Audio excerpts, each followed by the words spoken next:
Allez, bonjour à tous, et bien comme d'habitude, coucou c'est Nina. J'espère que vous allez tous bien malgré un week-end bof, bof, bof.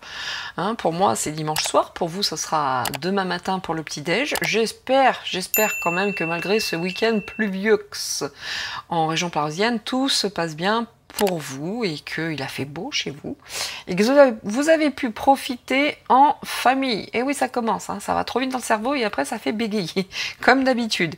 Bon, aujourd'hui, vers quoi vais-je orienter? Oui, alors un petit peu de vernis, mais c'est un peu abîmé. Hein. J'étais de baptême ce week-end, et puis depuis j'ai fait le ménage, et j'ai tout abîmé. Et j'ai pas le temps, et j'ai pas enlevé. C'est pas grave.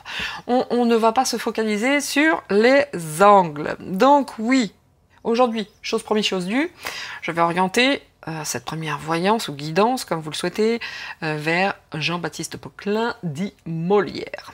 Alors, selon moi, hein, cette écrivain dont tout le monde clame la grandeur, et en plus de l'Académie française, hein, vous voyez ce que je veux dire, hein, on a bien la cérémonie des Molières. Pour moi, bah, écoutez, Molière était un très très bon acteur, certes, hein, un très bon... il faisait du théâtre, hein, comme chacun sait. Hein, c'était le petit chouchou de Louis XIV en son temps. Et ouais, pour moi, hein, Molière n'est pas l'écrivain de ses pièces, hein, informez-vous, hein. Moi j'ai vu beaucoup de choses justement le concernant et il serait possible, même plus qu'envisageable, que les pièces de théâtre aient été écrites par Corneille. Oui, le même Corneille qui a écrit lui-même le Cid, hein, que moi j'ai étudié, hein, à savoir, allez, un petit peu de culture G. Rodrigue, as-tu du cœur tout autre que mon père le saurait sur l'heure? Ah ouais, ça c'est du Corneille, hein. Ça c'est du Corneille, et ça, moi, le Cid de Corneille, je l'ai appris, hein, je l'ai étudié. On avait un prof de français qui était un starbé et qui nous faisait apprendre ça par cœur et à retranscrire de la même manière, à la virgule point, à la virgule et au point. Hein, c'était vraiment ça, c'était, je ne sais pas, quel était l'intérêt de nous faire apprendre le Cid et puis à le retranscrire de manière écrite, à la virgule et au point près. Ouais, n'empêche que, bon, aujourd'hui, j'ai 53 ans, et je peux en parler, hein, parce que nous vîmes 500 en quittant le port, enfin bref, vous voyez, hein, nous partîmes 500 en quittant le port, et nous vîmes 5000 en arrivant au port, un truc comme ça. Bon bref, ouais, bah oui, j'ai ça, j'avais 10 ans, 11 ans quand je l'ai étudié, bref. Peu importe, moi le Cid j'ai assez, hein. Corneille j'aime assez, Molière aussi, hein. Tartuffe, hein, le malade imaginaire et tout ce qui s'ensuit, était piquant, mais il a été reconnu que Corneille aussi, lui, écrivait de manière très très comique, et d'ailleurs c'est ce qu'il souhaitait faire, mais bon, il a écrit le Cid, ensuite il a fallu qu'on le cantonne à ce genre d'écriture, hein, de trucs un petit peu à la Shakespeare, entre guillemets, évidemment c'est pas la même chose, mais à la Shakespeare on va dire, entre guillemets, ça n'a rien à voir avec du Molière. Et le désir profond de Corneille, justement, était d'écrire des pièces de théâtre très très légères et très sympatoches. Bon, ceci étant, on va regarder qui était un petit peu Molière, et puis voilà. Hein, si on a des petites infos quant à l'écriture des pièces, si c'est lui ou pas, eh ben on verra tout ça. Bon. J'espère que tout le monde va bien. Merci encore de me suivre. Merci de vos commentaires super sympas. Et puis on est parti. Qui était, donc on va comme d'habitude, hein, le yin et le yang. Ah non, mais j'ai mes mots aussi. Oh là là. Moi après le baptême là, j'ai tout occulté. Allez, on est parti. Qui était, on va dire qui est ou qui était, peu importe, Molière.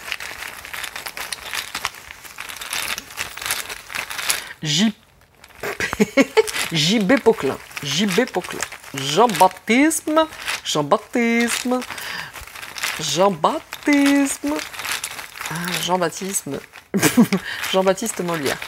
Ok. Il y a Lully aussi, on pourrait faire Lully, hein, qui était le maître à danser de Loulou, le 14e. Allez, c'est parti. On pourrait faire aussi Louis XIV, tiens, la prochaine fois je fais Louis XIV.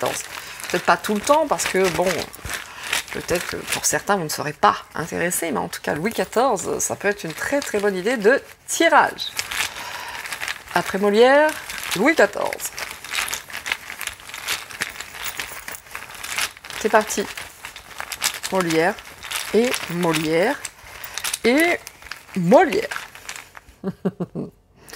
Allez. Bon, nous avons quoi? L'union, hein, nous avons l'union, nous avons l'univers. L'union, l'univers, l'aveu. Oui, hein. C'est vrai qu'on a toujours cette union avec Molière, hein, la langue de Molière, évidemment. Hein, ça fait une éternité qu'on parle de ça. Mais quel est ce genre d'aveu, hein? Tromperie. Bon, bah voilà, hein, l'aveu de la tromperie. Bon, bah voilà, écoutez, hein, allez sur... je ne sais pas, moi, il y a Secret d'Histoire, il y a L'ombre d'un doute aussi, qui parle très très bien de ça, hein, du personnage, et notamment, est-ce que Molière a bien écrit ses pièces de théâtre? Bon, ça va vous orienter un petit peu. Allez, là on a quand même l'union, hein, la tromperie, l'univers, ici on a l'évolution, et la pause. Bon, écoutez, voyons ce que tout ça peut bien vouloir dire. Hein. L'univers, l'évolution, oui bien sûr, hein, encore aujourd'hui les enfants... comment dire, étudie du Molière, hein, c'est sûr et certain que c'est pas fini, hein, c'est pas fini d'étudier du Molière. En tout cas, il y a quand même l'aveu, la tromperie, la pause, il y a eu une évolution, son évolution a été marquée d'une pause, bah oui, lorsqu'il est décédé, tu m'étonnes qu'il y a eu une pause. Hein. Mais bon, allez, on est parti. Est-ce que je prends des charmes ou pas? Non, oh, allez, why not?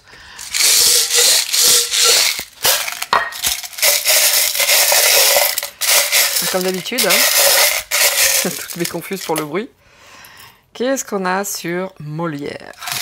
Molière était un warrior, un guerrier, donc oui, il s'est battu hein, quand même. Hein.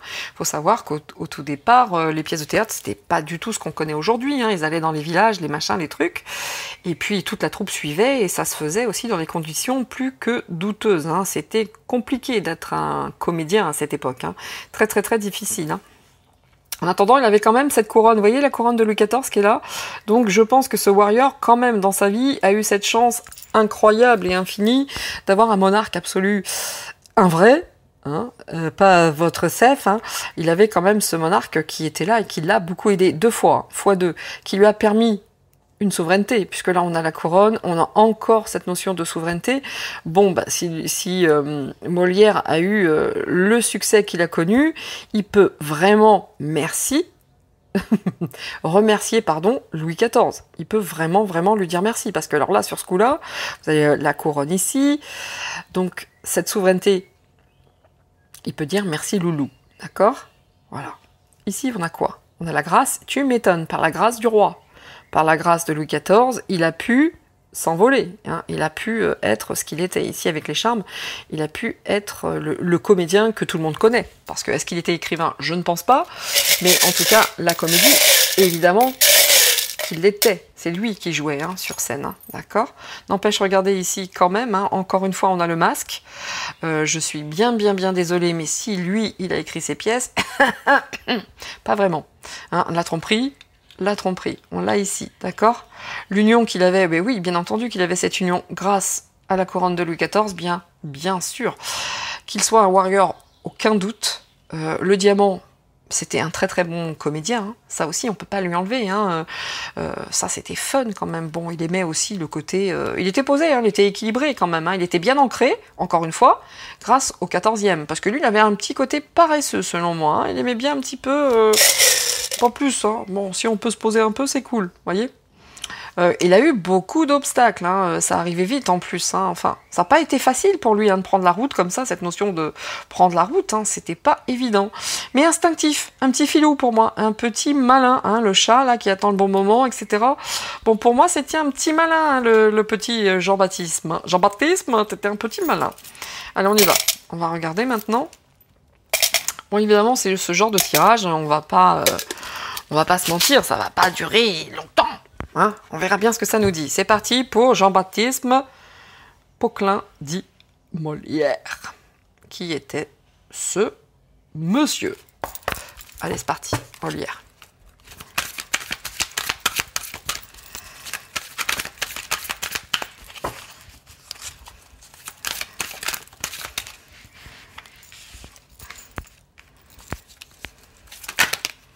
Bon, monsieur, dame, sachez un truc, j'ai fait ma première paella toute seule comme une grande fille.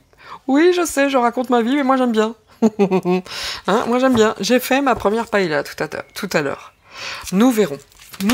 Ma fille, si tu m'entends, je pense que je l'ai réussi. Tu vas être verte quand je vais t'envoyer la photo. Ce petit aparté, évidemment, hein, vous me connaissez comme d'habitude. Hein.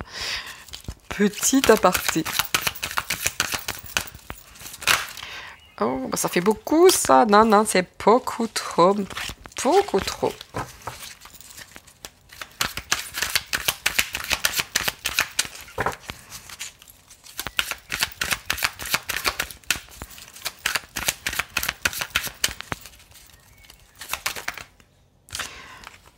Encore une fois, un peu trop quand même. Hein. Excusez-moi, mais quand même. Hein. Ah voilà, maladie, ça c'est sûr et certain. C'est le moins qu'on puisse dire. Hein. Il est mort sur scène, hein, Molière. Enfin, il paraît. On est bien d'accord, on dit il paraît. Parce que bon, ça discute dans tous les sens. Encore une fois, ils savent pas trop, mort sur scène, pas mort sur scène.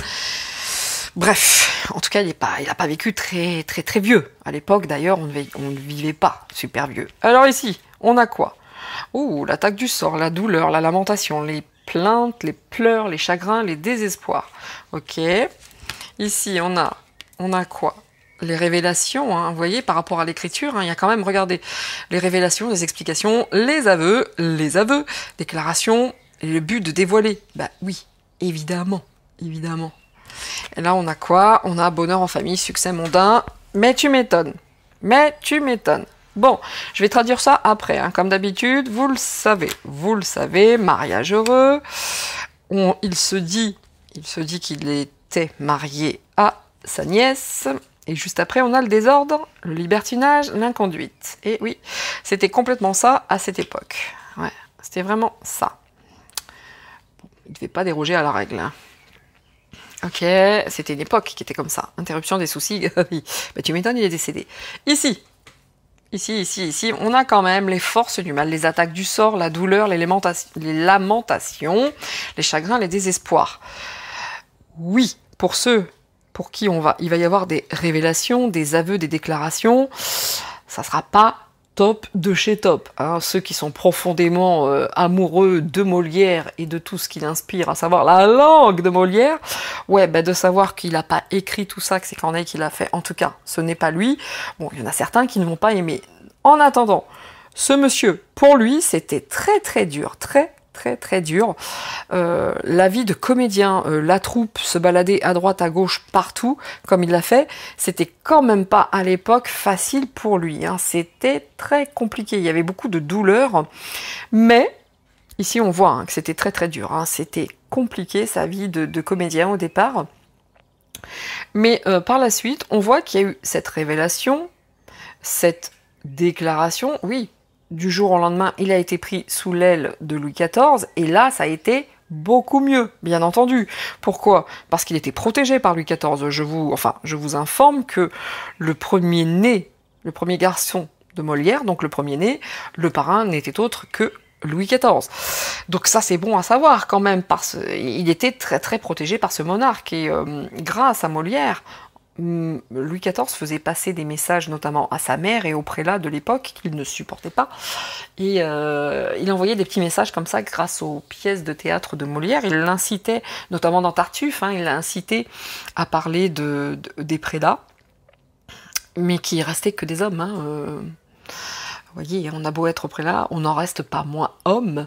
Et ça vient de Tartuffe. Et Louis XIV le faisait exprès. Hein. Faut savoir qu'il lui disait, vous me faites un truc...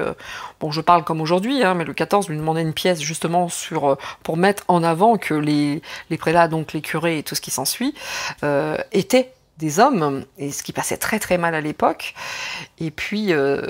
Donc, une fois que Louis XIV était face à la pièce de théâtre, il était mort de rire et c'était vraiment de la provocation envers sa mère et les autres. Mais après, c'était Molière qui avait les problèmes, hein, parce qu'il fallait assumer. Et après, Louis XIV, lui, c'était un petit peu courage fuyant, hein, oui. Regardez pas mal de... Je vous invite à regarder le film Le Roi Danse, qui est pour moi sublime, j'adore. Mais il n'y a pas que, il y a énormément de films sur Louis XIV qui sont extrêmement intéressants. Bref, n'empêche que, une fois qu'il a été pris sous l'aile du roi, eh ben, il y a eu le bonheur en famille, hein, il y a eu les succès mondains, hein, évidemment. Hein, ça a été très fun pour lui d'être pris sous l'aile du roi, hein, ça, il n'y a aucun doute là-dessus. il y avait quand même ce mariage, mais il y avait quand même... C'était pas facile. Hein. Autant il était soutenu par le roi, et c'était tant mieux, ça lui permettait un petit peu de vivre ses désordres, ses inconduites, ses libertinages. Hein. Il y avait quand même des choses. Puis il aimait bien, quoi. Il aimait bien les sous, mais il aimait les dépenser pour lui, selon moi. Mais pas plus que ça pour les autres, vous voyez. Mais il y avait quand même... Être sous l'aile de Louis XIV, ça générait beaucoup d'envie, de jalousie. Et ça n'a pas dû être facile, hein. Il y avait le retour de la médaille. Hein. Être le comique, entre guillemets, de Louis XIV devait être un truc super sympa, mais en même temps, ça devait pas être fun à vivre au quotidien, d'accord? Mais on voit qu'il y avait suite à cette protection, il y avait quand même des choses, hein. Il y a des prévoyances, il a pu faire... Il était organisé. Une fois qu'il y a eu des sous qui rentraient, il y avait cette organisation qui a été mise à mal justement à cause de la maladie et de l'interruption de tout ça. Mais je pense aussi qu'à un moment donné, Louis XIV s'est détourné de Molière. Hein. Il y en avait d'autres derrière. Et comme tout le monde à la cour du XIVe... Tous les courtisans, hein, ça avait un temps, les courtisans, hein, avec Louis XIV. Ça ne durait pas très très longtemps, les courtisans. Ils passaient très très vite à autre chose. Et Molière a dû avoir son temps à cause de la maladie, puisque Louis XIV ne supportait pas les gens malades. Et à cause de la maladie, ça a tout arrêté. Hein, ça a tout arrêté. Et puis il y a eu des soucis, des tourments, il y a eu la cessation. Hein. Il aurait dû s'arrêter, Molière. Hein. Il aurait dû s'arrêter avant de décéder comme il l'a fait. Si c'est sur scène, oui, évidemment, et je pense que le jour où il est décédé sur scène, il n'y avait pas Molière, il n'y avait pas Louis XIV dans la salle. Donc, à la fin, c'est comme pour tout, hein, c'est comme pour tout, il a fait partie de la cour de Louis XIV, ça n'y a pas amené que des choses sympatoches, hein. Il y a eu beaucoup de jalousie, beaucoup d'envie, mais bon, grâce à ça, il a pu se mettre en ordre, entre guillemets, dans sa vie, hein, même si les désordres, le libertinage faisait partie de ces vies-là. Hein. Mais la maladie a tout arrêté. Hein. La maladie a arrêté cette... comment dire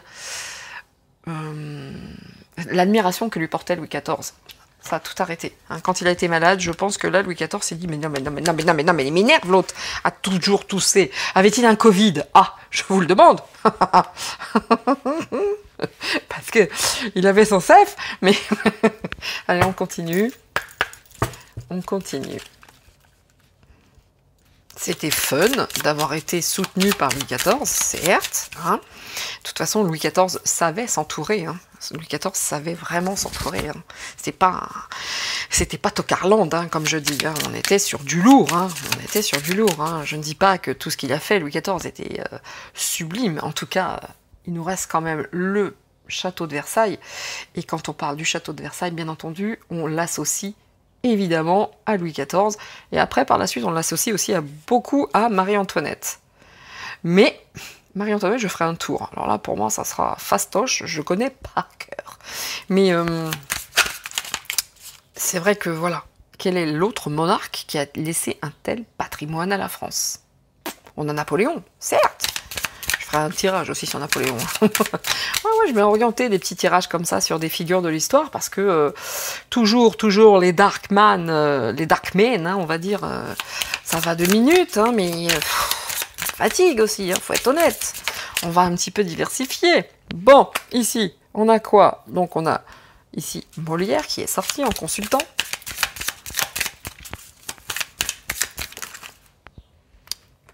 Il y en a trop, on va garder celle-ci.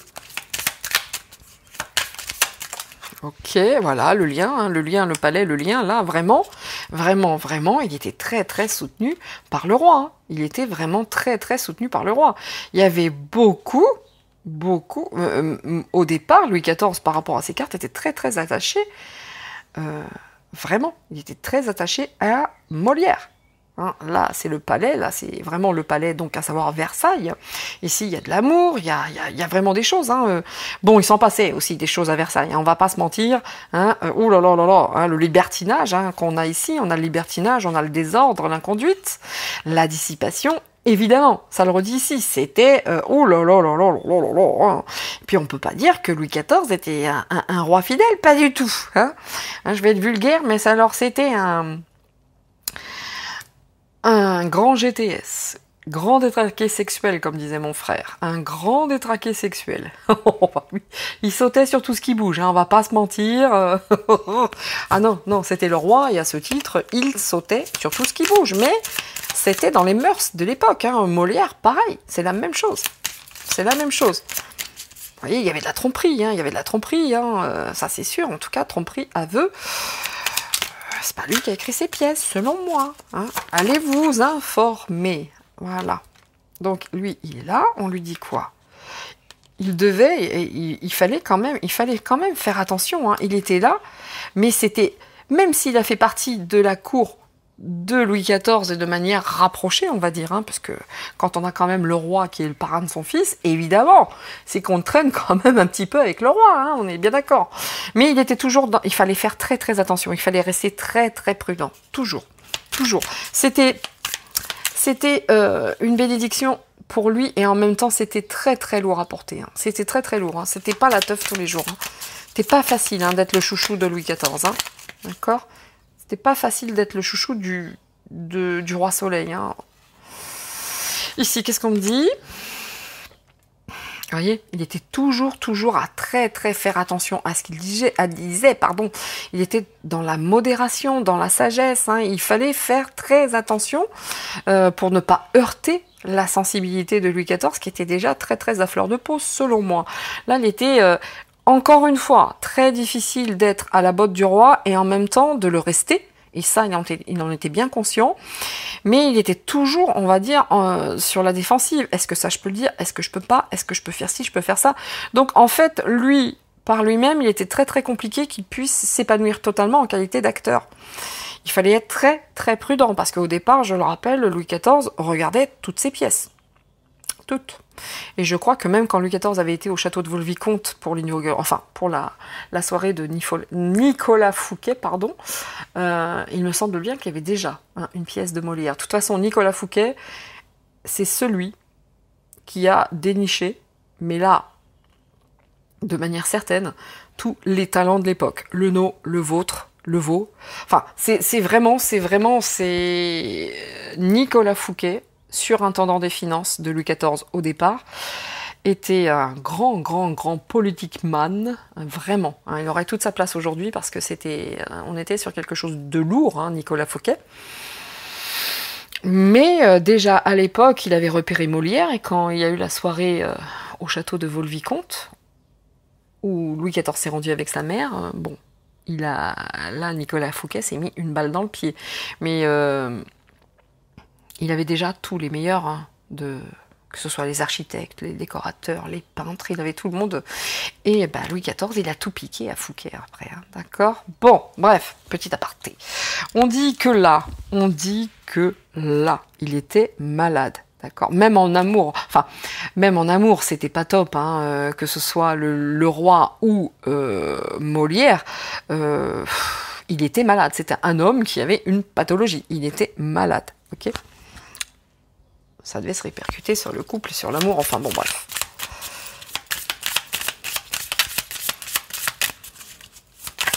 En tout cas, la maladie est venue le perturber, selon moi, quand il était en ascension. D'accord? Il était bien, il était posé, il avait son truc et ça se passait très bien. Et Loulou, il le maintenait, il le soutenait. Mais la maladie est arrivée. La maladie est arrivée et qui est venue foutre le bazar dans cette notoriété et dans cette... comment dire, sur ses assises en fait, hein, sur ses bases, Bon, il y avait des femmes distinguées, beaucoup de scandales avec les femmes. Hein. Ouais, bah oui, tu m'étonnes que Louis XIV, il y avait beaucoup de scandales avec les femmes. Ah bah oui, c'est le moins qu'on puisse dire, parce que là, ça se voit dans le jeu de Molière. Hein. Bah oui, ça, c'est dans le libertinage, Louis XIV, on n'a pas fait mieux, hein, je dois dire. Et on a Louis XV quand même. Hein.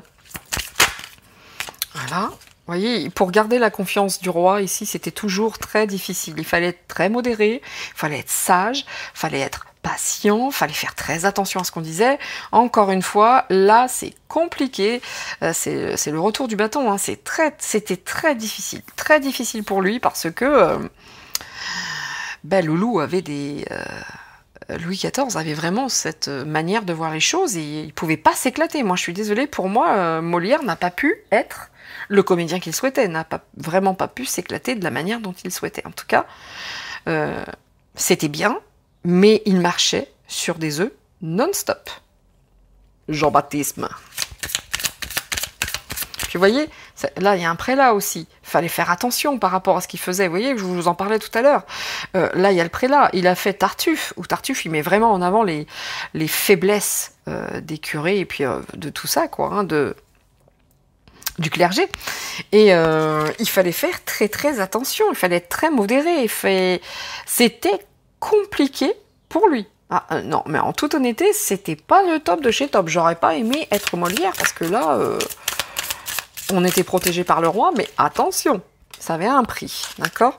En attendant, c'est vrai que la maladie, c'est dommage. Comme je vous disais précédemment, c'est venu le chercher au moment où les relations entre le roi et lui-même étaient bonnes, limite amicales. Limite amicale. Le prendre, hein, pas le chercher. La maladie est venue le prendre. Et au moment où c'est vrai que ses relations étaient bonnes hein, avec Louis XIV. Oh là là.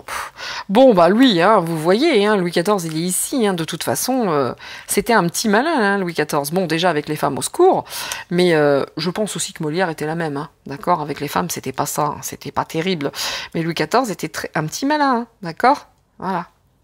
Il y a des occasions perdues, il y a des choses comme ça, mais en attendant, c'était pas facile, encore une fois. Hein, c'est Louis XIV qui disait la pièce qu'il souhaitait avoir, le sujet de la pièce.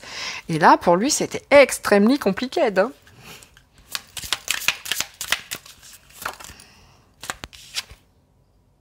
Vous voyez, beaucoup de contrariétés, hein, beaucoup de contrariétés, beaucoup d'adversaires en plus. Hein.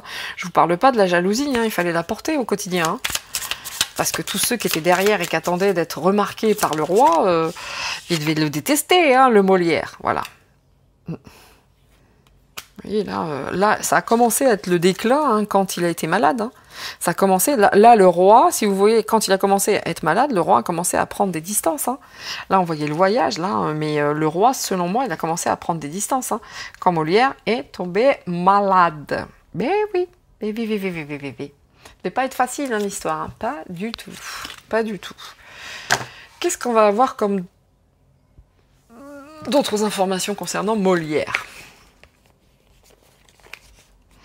Bon, j'arrive pas à ouvrir la boîte comme d'habitude. C'est un truc de fou. Hein. Bon.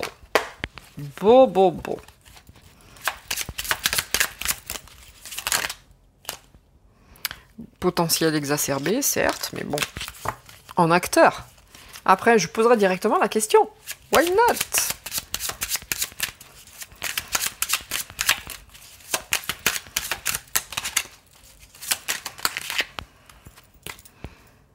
Moi, je reste intimement convaincue que ça avait son prix hein, d'être le petit protégé de Louis XIV. Hein. Ouais, ça avait un prix lourd quand même. Hein. Il y avait un lourd tribut. Hein. Et ensuite, Louis XIV s'est désintéressé de lui dès qu'il est tombé malade. Hein. Ça n'a pas dû être facile. Hein. Le retour de bâton, je vous en parle même pas. Mais Louis XIV savait très très bien s'entourer. Hein. De toute façon, quand il a fait arrêter Nicolas Fouquet, il a tout piqué hein, dans Vaux-le-Vicomte. Il a piqué le veau, le nôtre, etc. Il les a tous pris. Il aurait pris Vatel aussi, qui était celui qui faisait la cuisine, on va dire le cuisinier de Nicolas Fouquet. Il a tout pris. Hein. Il a tout pris. Il était d'une jalousie féroce hein, quand il a vu Vaux-le-Vicomte. D'ailleurs, Versailles est devenu Versailles grâce à Vaux-le-Vicomte. Donc, l'amour de soi, bah tu m'étonnes. Il a fallu qu'il bosse. Ouais, et ça devait pas, vraiment, hein, ça devait être difficile pour Molière. Hein. Selon moi, là, bosser l'amour de soi, etc., entre ce qu'il souhaitait faire et ce que souhaitait le roi, c'était compliqué. Hein. Pour lui, c'était très compliqué. Hein. Le côté je m'affirme et compagnie, c'était pas facile. Hein. C'était pas facile. Hein.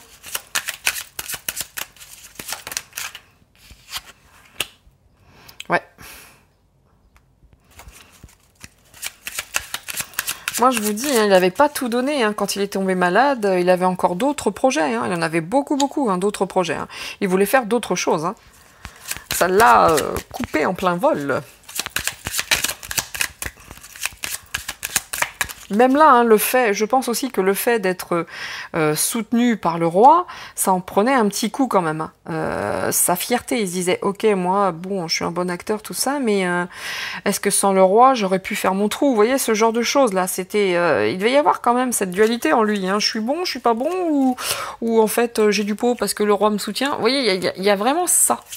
Il y a vraiment ça. Période de stagnation. À un moment donné, Louis XIV, comme je vous le disais, hein, c'est bon. Hein. Il a fait le tour. Hein, il a fait le tour. Il s'est dit, bon, ça va maintenant. C'est bon, Molière, j'ai donné.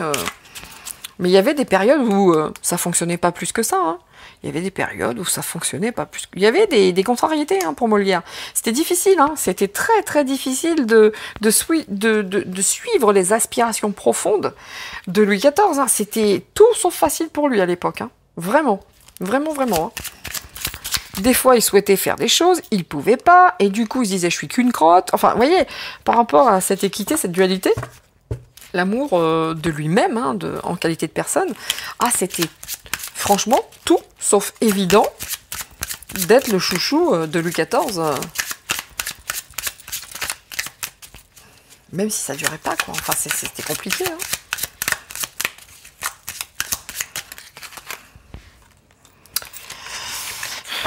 Donc Jean-Baptiste, d'avoir été pendant une période de sa vie le favori, le favori en comédien, hein, pas un favori. Louis XIV, il avait des favorites, mais pas des favoris. Hein.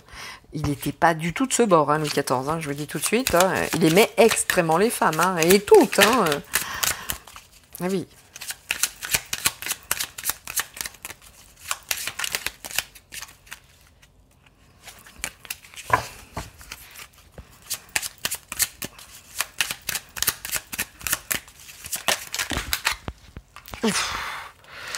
Bon, hein, il a fallu vraiment qu'il prenne sur lui, hein, qu'il lâche prise, parce que entre ses aspirations à lui, en qualité de comédien, et ce que souhaitait le roi, c'était pas tout à fait ça, quoi, hein, pas tout à fait ça. Donc il a fallu lâcher prise et se dire, bon écoute, hein, je suis peut-être pas, je fais pas exactement ce que je veux, mais en attendant, j'ai la protection de Louis XIV, bon tant pis, quoi, hein, on va en rester là. Vous voyez, pour moi, il y a eu...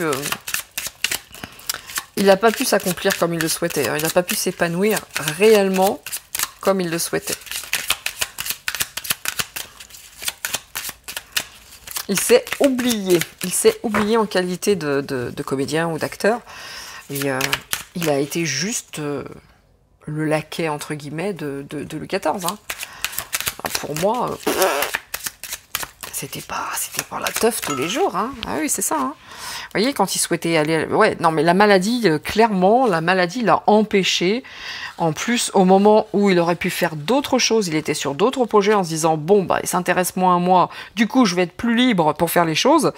La maladie est venue t'arrêter, quoi. Hein. Il aurait pu faire d'autres choses. Hein. Je pense il voulait travailler autre chose.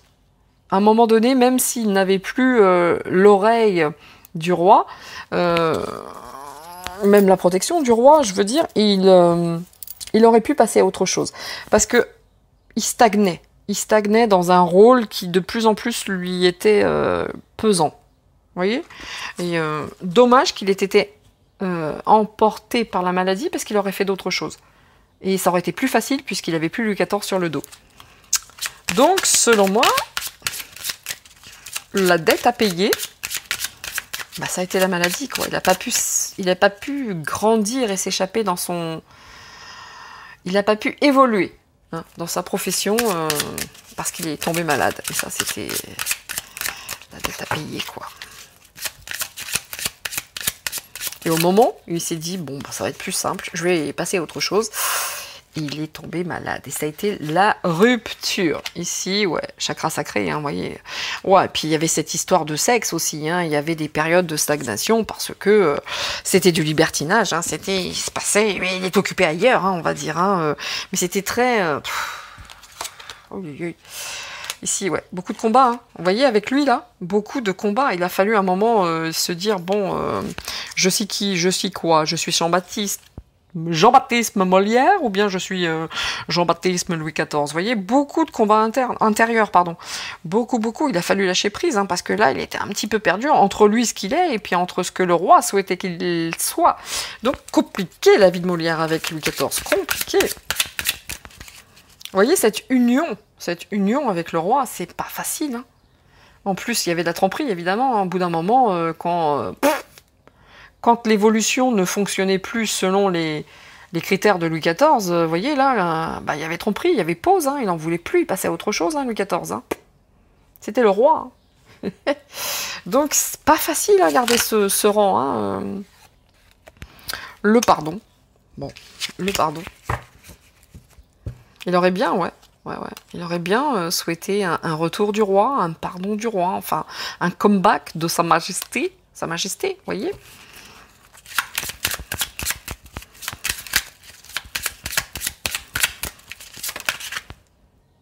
Ouais, beaucoup de peur, hein. Beaucoup d'angoisse, beaucoup de peur, beaucoup de ceci, enfin... Oh, ah non, mais c'était un milieu de requins, hein. Moi, je vous dis que c'était un milieu de requins. Vivre à cette époque, waouh.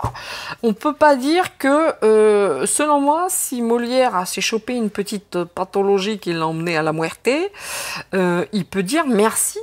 Vous voyez la dette hein, entre la notoriété grâce à Louis XIV, mais la dette à payer, ça a été la maladie, quoi. La dette à payer par rapport à cette notoriété, il y avait tellement d'angoisse, tellement de peur, à l'instar de Vatel, hein, que quelque part, ça l'a conduit direct à la maladie, hein, parce que c'était ça, hein. C'était vraiment ça. Il y avait des périodes où on s'enflammait, c'était super. Hein. Ici, c'était hyper passionné, il se passait plein de choses, et puis il fallait aller vite, il fallait aller selon les... Ouais, franchement, c'était très très difficile selon moi. Et puis des périodes de stagnation où il se passait plus rien. Et là, ça créait des angoisses, des peurs. Est-ce que le roi m'aime toujours? Est-ce que je vais faire ci, je vais faire ça? Et ça a créé à la rupture. Hein. Vous voyez, ça a créé à la rupture. C'était voilà. C'est ça. Eh ben dis donc, pas facile hein, de vivre avec Loulou le 14e. Loulou le 14e. Allez, on va finir par rapport à ça, parce que bon, ça dit un petit peu toujours la même chose, hein, le combat avec lui-même, hein, le combat avec la personne qu'il était vraiment. Et puis, il a fallu lâcher prise, hein, où je suis Louis XIV et je suis son gentil et fidèle toutou, où je suis moi et je risque de tout perdre. Voilà quel a été son combat. Hein. Son combat de vie, c'est celui-là. Hein. C'est celui-là. Je continue à plaire à Louis XIV ou pas? Voilà, ça a été ça. Je continue à lui plaire et c'est tant mieux. J'ai tout à y gagner. Je lui plais plus et j'ai tout à perdre. Je fais quoi? Qu'est-ce que je fais? À force de se poser la question, il en est tombé malade. Hein. Voilà. Et puis, lorsqu'il a souhaité passer à toute autre chose, il est mort. C'est même pas drôle, mais c'est une vie d'interrogation, selon moi. Une vie de combat. Mais avec lui-même, hein. Avec lui-même. Ça devait être très, très difficile. Est-ce que le roi m'aime? Est-ce qu'il m'aime pas? Est-ce que je continue à faire ci? Est-ce que je continue à faire ça? Et puis les autres sont jaloux. Enfin, ça devait être sans arrêt, quoi. Sans arrêt, sans arrêt.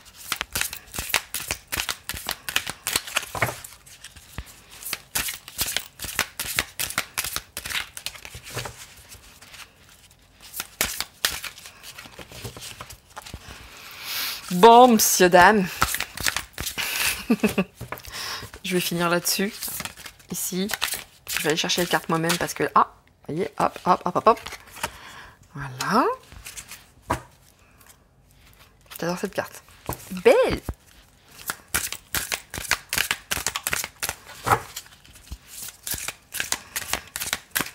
Je n'envie pas, hein. Je n'envie pas.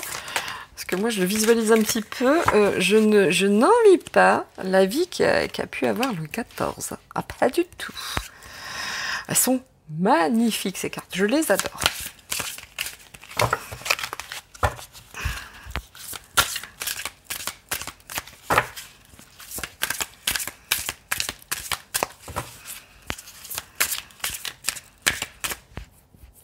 Excusez-moi, je me gratte le nez. Ça picote, il gratte tes monnaies. Bon, hein, à un moment donné, je vais aller la chercher moi-même. Hein. Qu'est-ce que l'on a? Qu'est-ce que l'on a? Ici, vous voyez, l'inquiétude sans arrêt les combats avec lui-même. Hein, mais c'est insupportable. Hein. Il y avait des combats avec lui-même parce que pour être tranquille, il a dû accepter certaines choses. Il a dû faire certaines choses qui étaient en total désaccord avec lui-même. Hein. Mais il était toujours là-dedans. Pour être tranquille, il a choisi la quiétude. Il n'a pas choisi... Il y avait tellement de combats en lui, mais... Vraiment, il a choisi la quiétude, il a choisi d'être tranquille et c'était toujours ce combat entre ce qu'il souhaitait faire et ce que souhaitait le roi. Et ce que souhaitait, comment il allait faire pour plaire au roi. Voilà, important à l'époque de plaire à sa majesté. Et lui, il a choisi la tranquillité, la quiétude, quoi. Hein, et tant pis si ça allait à l'encontre de ce qu'il souhaitait être, mais en tout cas, bon. Et ça, il l'a compris qu'à la fin de sa vie, vous voyez. Il l'a compris, mais c'était trop tard. C'était trop tard quand il a compris que peut-être aurait-il dû changer sa façon d'être, de travailler. Et puis, il était toujours victime, vous voyez, victime des gens qui parlent. Hein. C'était compliqué, hein, c'était compliqué. Hein. Il y avait toutes ces angoisses, ces peurs. Il y avait la cavale, hein, vous savez, les gens, enfin, ça faisait des... Il y avait tout le temps des complots, on va dire, des complots, et des pipiers, oui, c'est lui qui a dit ça. Enfin, il avait toujours peur, hein, il avait toujours peur de tout ça. Hein. Et ça a été compliqué pour lui. Ça a été vraiment compliqué entre ce qu'il a été et ce qu'il aurait souhaité être. Il ne s'est pas épanoui, hein. Ce gars ne s'est pas du tout épanoui. Et à la fin de sa vie, évidemment, comme d'habitude, il l'a compris à la fin de sa vie, ça. Il a vraiment compris à la fin de sa vie. Voilà. Vous voyez ? Donc, pour être en quiétude, il aurait fallu qu'il fasse plus attention à lui, quoi. Vous voyez, pour être bien, il aurait fallu qu'il prenne plus soin de lui. Il ne l'a pas fait. Pour être tranquille, il se faisait passer après. D'accord ? D'où les combats intérieurs. Mais pour être tranquille, pour être en toute quiétude, il ne prenait pas soin de lui. Il aurait dû prendre soin de lui. Il s'est oublié pour plaire au roi. Voilà. C'est qu'à la fin de sa vie, qu'il a compris qu'il aurait dû se révéler tel qu'il était. C'est vraiment à la fin de sa vie qu'il aurait dû se réveiller et se révéler. Mais il ne l'a pas fait pour rester tranquille dans la quiétude. Et ouais, et il s'est oublié. Mais vous voyez tous ces gens... Alors, j'ai plus le mot qui vient. Il y a un vrai mot hein, par rapport à toutes ces... comment dire, ces complots, ces piapis, ces piapias hein, pendant Versailles avec la cour. Mais voilà, il avait tout le temps peur. Il avait tout le temps peur de ce qu'on pensait de lui, de ce qu'on allait dire de lui. Il fallait sans arrêt qu'il aille chercher au fond de lui de l'auto-évaluation. Vous voyez, il aurait dû parler à des gens aussi. Hein, ça aurait été sympa hein, qu'il en parle. Mais il l'a compris qu'à la fin de sa vie. Il a été une victime de Louis XIV, hein, Molière, très clairement. Très très clairement. Et là, on lui dit quoi? Voilà. Parce que lui, il avait d'autres projets. Il aurait pu faire tout autre chose que le clown de service. Là, il avait cette imagination. Il aurait pu se révéler. Il savait. Mais il a compris qu'à la fin de sa vie, qu'il avait été quelque part une victime du roi. Hein. Il avait été protégé. Il avait eu un prix à payer. Et ça a été celui-ci. Ça a été celui-ci. Il ne s'est pas du tout accompli en qualité d'acteur. Il aurait vraiment, et même peut-être même en qualité d'homme, ça aurait été bien bien différent si il s'était écouté. S'il s'était écouté, s'il avait gardé, s'il était resté honnête avec lui-même, fidèle à lui-même. S'il était resté fidèle à lui-même, les choses auraient changé, mais il l'a compris qu'à la fin de sa vie, qu'il aurait dû se révéler de manière différente. Parce qu'il avait beaucoup de choses, il imaginait beaucoup de choses. Il y avait vraiment, il était productif, il était créatif. Voilà, la présence, hein, vous voyez. Voilà. Il n'a pas pris soin de lui. Il n'a pas pris soin de lui.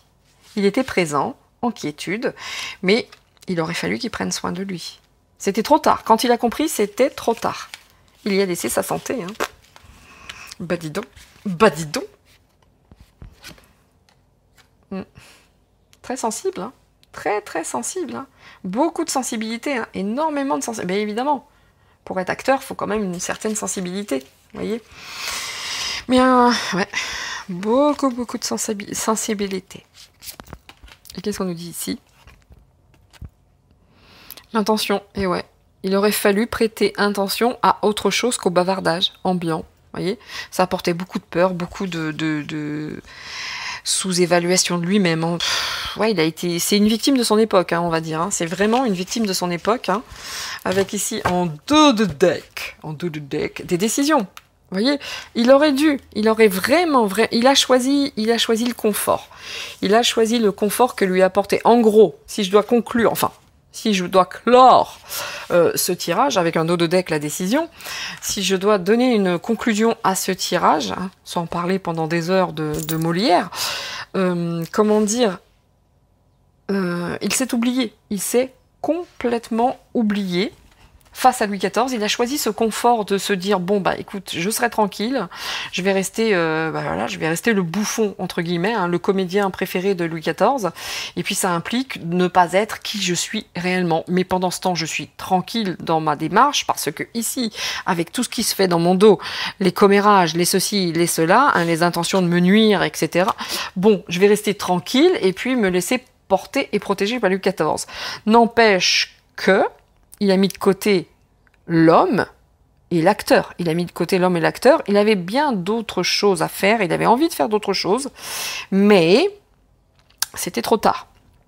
Cette mise de côté de lui-même l'a conduit très certainement à la maladie et il l'a compris que trop tard. Et il ne s'est pas du tout révélé, hein, mais il l'a compris à la fin. D'accord ? S'il avait su prendre des décisions, peut-être bien que les choses auraient été différentes. Mais il ne l'a pas fait. Les intentions de prendre des décisions pour lui-même, il ne l'a pas fait. Donc encore une fois, elles sont tellement magnifiques ces cartes ici, on voyait la générosité. Il était généreux avec les autres, mais pas avec lui-même, Molière. Vous voyez, il n'aurait pas dû se laisser bouffer comme il s'est fait bouffer par Louis XIV, parce que Louis XIV utilisait, quand il s'intéressait plus, c'est dégage. Hein. Tu pouvais être le number one de la cour du roi Soleil, et le lendemain tu dégages, parce qu'il passait à autre chose très très vite. Hein. D'accord ? Donc, moi j'ai envie de vous dire que tant que ça a fonctionné pour lui, tant mieux. C'était des bons moments, c'était du libertinage, le côté mondain, on est le... Voilà, attendez, mais quand on a quand même le roi qui est le parrain de son enfant, imaginez la relation de proximité quand même entre Molière et Louis XIV. Donc tant que ça fonctionnait, tant mieux, mais n'empêche qu'à un moment donné, le combat hein, entre lui-même s'est fait jour, et puis ça a apporté quoi à la maladie, parce qu'il a choisi le confort, à cause de tous les complots et tout ce que ça... Enfin bref, voilà, c'est tout ça, c'est toujours ça. Bon, messieurs, dames, écoutez, c'est la première fois que je faisais un tour sur Louis XIV. Pas facile, mais n'empêche que, bon, ça parle relativement bien. Il ne s'est pas épanoui en qualité d'acteur, totalement comme il aurait souhaité le faire. Si on peut traduire, c'est ça. Ça a été sympa tant que Louis XIV l'a pris sous son aile, et puis, malgré tout, en lui, il y avait beaucoup de combats intérieurs, parce qu'il souhaitait faire tout autre chose. Il n'a pas eu le courage de le faire, et puis quand il a compris, il était trop tard. Bien trop tard, il était déjà malade. Donc voilà la vie de Molière face à Louis XIV, pas top, mais c'est son choix, c'était son choix. Et puis l'époque était pas la même qu'aujourd'hui, hein. Quoique. Vous voyez ce que je veux dire ? Quand on voit ce qui se passe avec les acteurs, quand on voit ce qui se passe aujourd'hui, le parallèle avec les acteurs, et face au gouvernement qui ment, c'est la même chose. Ils sont à la botte des gouvernants. C'est exactement la même chose que ce qu'a vécu Molière en son temps, face à Louis XIV. Voilà, donc c'est compliqué de passer de Molière, Louis XIV, parce que intellectuellement, le cheminement, il est pas facile. Parce qu'on mélange un petit peu les deux quand on parle. Et voilà ce que je peux vous dire de Jean-Baptiste Poquelin dit Molière. Posons la question, a-t-il... Bon, allez, pour finir, voyons ce que ça va nous dire. Allez, je vais poser la question cash, direct, avec, comme d'habitude, l'oracle, les réponses angéliques. Réponses angéliques.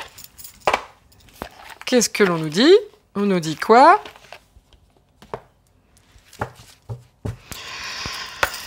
Molière a-t-il écrit ces pièces ? Molière est-il l'écrivain, l'auteur de ces pièces ?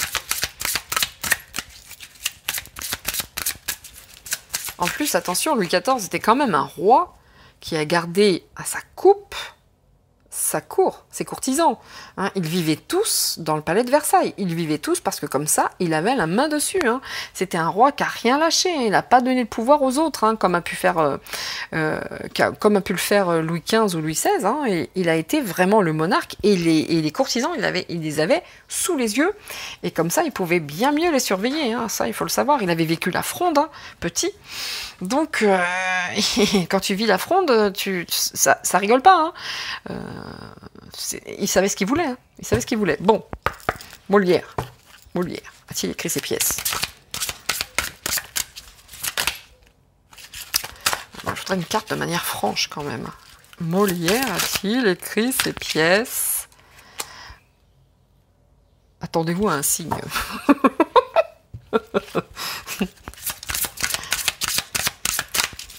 Peut-être qu'on peut s'attendre un jour d'avoir la vérité. Ça répond pas, mais attendez-vous à un signe. Bon, on n'a pas besoin de s'inquiéter. Bon, en même temps, on ne s'inquiète pas. Hein. C'est juste une question. En même temps, on ne s'inquiète pas.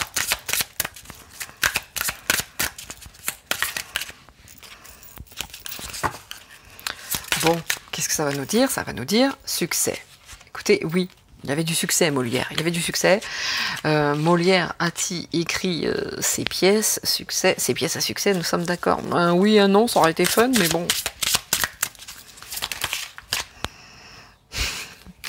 J'ai toutes les cartes qui volent, je suis désolée.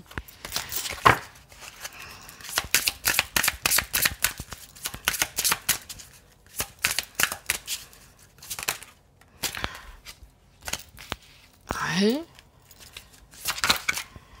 Nul besoin de s'inquiéter. Il y a quelque chose de mieux. Bon, bah écoutez, là, on va pas avoir de réponse concrète. Oui, non, ça c'est sûr. L'occasion favorable, donc ça répond pas. Hein, vous le voyez, ça ne répond pas. Molière, selon moi, informez-vous pour avoir plus d'informations. Moi, je l'ai fait. J'en ai tiré ma propre conclusion qui, encore une fois, ne sera peut-être pas la vôtre. Selon moi, il n'a pas écrit ces pièces. Il y a beaucoup de preuves qui vont dans ce sens. Maintenant, pour ceux qui adorent se dire que c'est Molière qui a écrit ces pièces, eh ben tout est juste. J'ai envie de vous dire. Vous voyez, en tout cas, cet homme a eu du succès et il en a toujours. Il en a toujours, qu'il l'ait écrit ou pas. Peu importe, mais le succès restera, ça c'est une certitude. Le succès de Molière restera comme ça, peut-être avec beaucoup d'injustice, certes, mais on ne peut pas lui enlever ce qu'il était, à savoir un acteur. En tout cas, un comédien. Acteur, à l'époque, ça n'existait pas, un comédien. Ok? Bon, bah, j'espère que ce petit tirage un petit peu à l'arrache, comme ça, pas à l'arrache, mais différent, vous aura plu. Je sais pas, on doit avoir ma tête ou pas, j'en ai aucune idée. J'espère que ce petit tirage, en tout cas, vous aura plu, vous aura un petit peu parlé. Si vous aimez bien le concept, eh ben on peut continuer, on peut faire Napoléon, Marie-Antoinette, etc., etc. Hein, ça nous changera un petit peu du gouffre qui ment, hein, ça fait du bien aussi. Hein. Mais voilà ce que je peux vous dire de ma traduction de Molière. Eh ben, ouais, il a eu son temps, mondain, mais il l'a payé en gros. Hein, c'est très imagé, mais en gros, il y a laissé sa vie. Hein. La dette, elle était là. Hein. Il a été soutenu par Louis XIV, et puis même de ne plus être soutenu, ça a dû être très compliqué à vivre pour lui. Hein. Mais il a compris trop tard. Il a compris. Il était même capable d'aller voir suite à la rupture avec le 14e, et là avec le pardon, il était même capable de baisser son froc en disant « Excusez-moi, sire, tout est de ma faute, machin et tout. » Ouais, il s'est complètement oublié, le gars. Il s'est perdu. Et c'est complètement d'époque. Ouais, franchement. Et c'est toujours d'actualité aujourd'hui, selon moi. Bon, allez messieurs, dames, j'espère que ce tirage, eh ben, vous avez aimé. Faites-moi des petits retours. Évidemment, hein, on ne pourra jamais savoir si j'ai raison, si j'ai tort. Mais quoi qu'il en soit, c'est peut-être pas super important de savoir qui a raison ou tort, en tout cas concernant Molière, puisque ce nom restera inscrit dans notre patrimoine et dans notre histoire. Voilà ce que je pouvais vous dire de ce personnage. Eh bien, je vous souhaite encore une fois une super belle journée, d'accord? Comment dire, beaucoup de patience dans les transports en commun. Vraiment, je compatis parce que alors là, c'est une horreur. L'été, c'est insupportable. Pour toutes les personnes qui prennent les transports en commun, franchement, vous avez tout mon respect et ma compassion parce que c'est très très dur. Et je vous dis, prenez soin de vous, soyez heureux en famille, éclatez-vous, sortez la tête de la télévision et des médias mainstream. Et à très très vite. Ciao ciao, c'était Nina. Bye bye.